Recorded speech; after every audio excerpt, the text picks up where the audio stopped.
दोस्तों, बॉलीवुड में ऐसी कई शानदार फिल्में हैं जो बॉलीवुड की हाईएस्ट पेड एक्ट्रेस की हमशक्ल के साथ बनाई गई है। जैसे 1980 में रिलीज हुई फिल्म शान को ही ले लीजिए। इस फिल्म को पहले हेमा मालिनी करने वाली थी। हालांकि हेमा मालिनी ने किसी कारण इसे करने से मना कर दिया, तो डायरेक्टर ने उनकी हमशक्ल बिंदिया गोस्वामी को लेकर इस ब्लॉकबस्टर फिल्म को बनाया। कुछ ऐसा ही किस्सा साल 1977 में आई ऋषि कपूर की फिल्म हम किसी से कम नहीं के साथ भी देखा गया था। 70 के दशक से लेकर 90 के दशक तक बॉलीवुड के सुपरस्टार रहे ऋषि कपूर भले ही इस दुनिया में नहीं है, लेकिन उस जमाने के सुपरस्टार की बातें होती है। दिवंगत ऋषि कपूर का नाम खुद ब खुद जुबान पर आ ही जाता है। दोस्तों, आपको बता दें कि ऋषि कपूर बॉलीवुड के एक ऐसे अभिनेता है जिनके अपोजिट करीब 20 अभिनेत्रियों ने इंडस्ट्री में कदम रखा था और उन अभिनेत्रियों ने स्टारडम भी हासिल किया था। उनमें से एक ऐसी ही एक्ट्रेस थी काजल किरण। काजल किरण ने हम किसी से कम नहीं फिल्म में ऋषि कपूर के साथ डेब्यू किया था। साल 1977 में रिलीज हुई इस फिल्म को नासिर हुसैन ने डायरेक्ट किया था। इस फिल्म के गाने उन दिनों सुपरहिट साबित हुए थे, जबकि फिल्म बॉक्स ऑफिस पर एक फ्लॉप साबित हुई थी। दोस्तों, ऐसा कहा जाता है कि इस फिल्म को पहले रेखा करने वाली थी,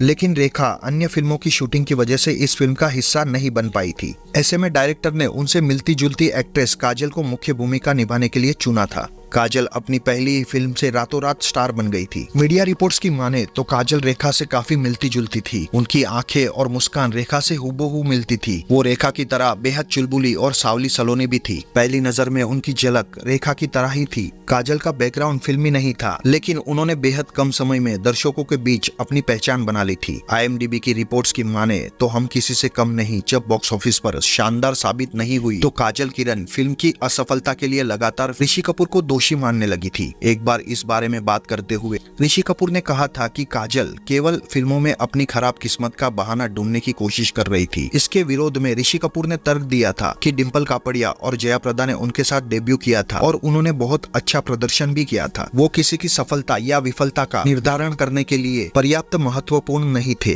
दोस्तों, बॉलीवुड की लगभग 40 फिल्मों में काम कर चुकी काजल किरण का जन्म 18 अक्टूबर 1958 में मुंबई में हुआ था। हालांकि फिल्मों में मिली लगातार असफलता के कारण अपने 13 साल के करियर के बाद नीदरलैंड में जा बसी थी। उनकी शादी किससे हुई, उनके बच्चे कौन है, इस बारे में कोई कुछ भी नहीं जानता।